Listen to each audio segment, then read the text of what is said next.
Square root में जैसे 1 का स्क्वायर करोगे तो 1 आएगा, 2 का स्क्वायर 4 आएगा, 3 का 9, ऐसे मैंने 9 तक के जितने डिजिट है उनका स्क्वायर लिया। तो यहाँ पे एक चीज ऑब्जर्व करने को मिल रही वो ये कि अगर हम किसी भी नंबर का स्क्वायर कर रहे हैं तो कुछ ऐसे डिजिट हैं जो हमें यहाँ पर देखने को नहीं मिल रहे हैं।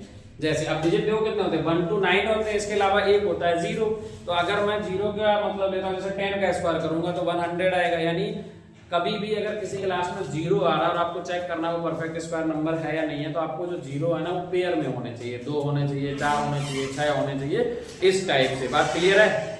अब अगर मैं यहाँ पर देखता हूँ तो कोई भी अगर परफेक्ट स्क्वायर नंबर है, बेटा ध्यान दो, कोई अगर परफेक्ट स्क्वायर नंबर है तो उसका जो वंश डिजिट है, उसका जो वंश डिजिट है वो कभी भी क्या नहीं हो सकता, 2, 3, 7 एंड 8 इनमें से कोई भी डिजिट नहीं हो सकता। ठीक है, कभी भी कोई भी परफेक्ट स्क्वायर नंबर हो उनमें से ये डिजिट नहीं हो सकता। जैसे अगर मान के चलो बेटा, क्योंकि आप JNV का एग्जाम देने जा रहे हो तो क्लास 9th के लिए अगर आप एंट्रेंस एग्जाम दोगे तो ऐसे क्वेश्चन वहां देखने को मिलेंगे। ठीक है, जवाहर नवोदय विद्यालय में इस टाइप से क्वेश्चन आते भी हैं। कैसे? जैसे क्वेश्चन अगर ये आया, मान लो for example, which of the following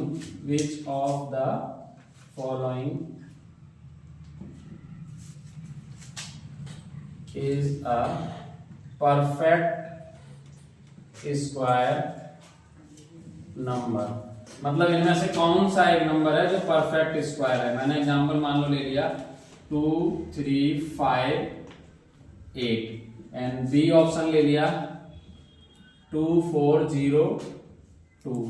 next and C option ले लिया मान लो मैंने 7, 3, 5, 7 ये लिया। ठीक है, और एक बी ऑप्शन ले लिया मान लो मैंने 7, 3, 9, 6। अब मेरे पास ये 4 ऑप्शन है, हमें ये चेक करना है कौन सा नंबर जो है वो परफेक्ट स्क्वायर नंबर जो है वो होगा। ठीक है, यही चेक करना ना।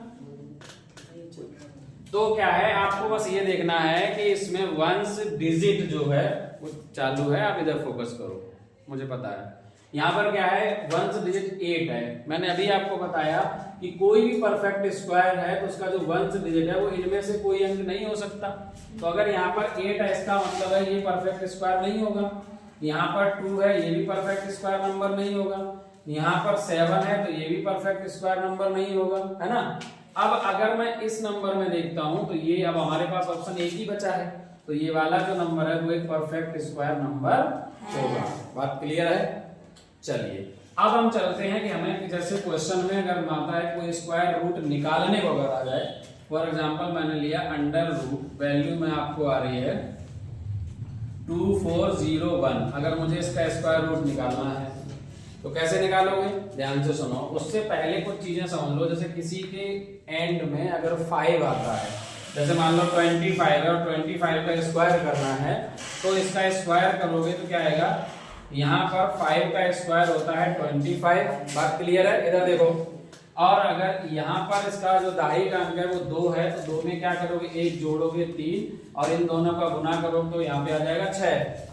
ऐसे ही अगर मान लो 45 है, मुझे इसका स्क्वायर करना है तो 5 का स्क्वायर करेंगे यानी 25 और यहाँ पे 1 ज्यादा करोगे, 4 से ढाई अंक से 1 ज्यादा यानी 5 और 4 का गुना करोगे तो कितना आएगा, 20 ही होगा।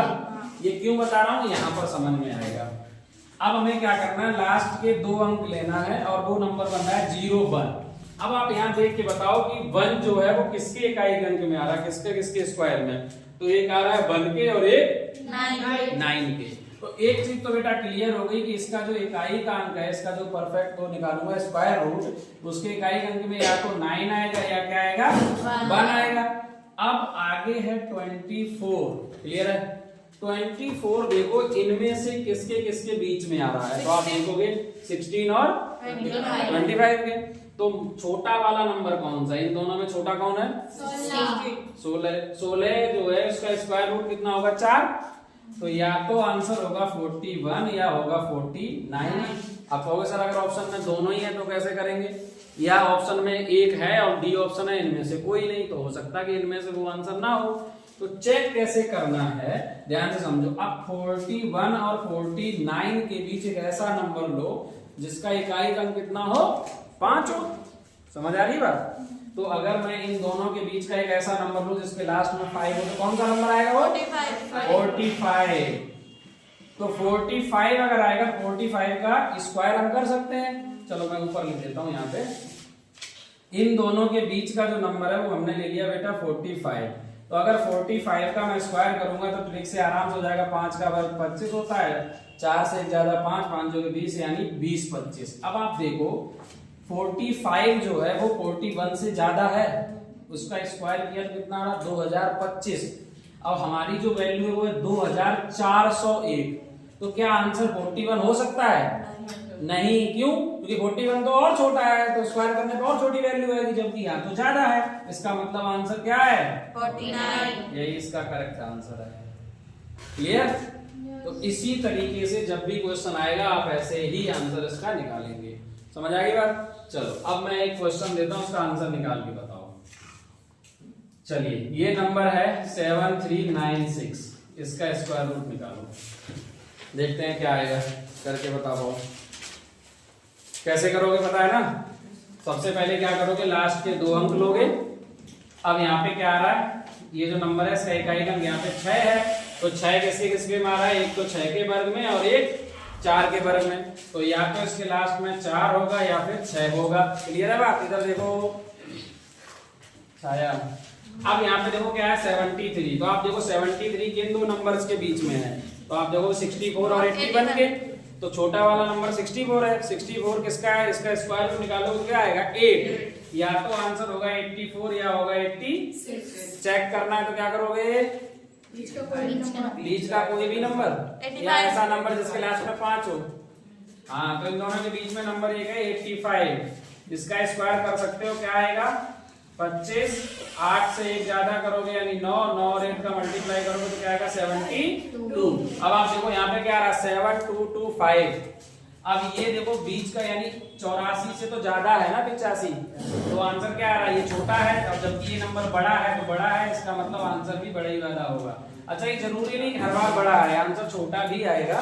अगर यहाँ वैल्यू अगर ये ज्यादा होती इससे तो हम ये वाला आंसर लेते। क्लियर है बात? कर पाओगे? Yes sir. कर लो नोट। ठीक है, तो उम्मीद करते हैं तुम लोग भी समझ गए होगे। तो इस तरीके से स्क्वायर रूट निकालना है। कभी भी अगर आता है और अगर परफेक्ट स्क्वायर नंबर चेक करने के लिए आता है तो आप ऐसे भी कर सकते हैं। स्ट्रैटेजी भी देखने को मिलेंगे। Thank you for watching this video.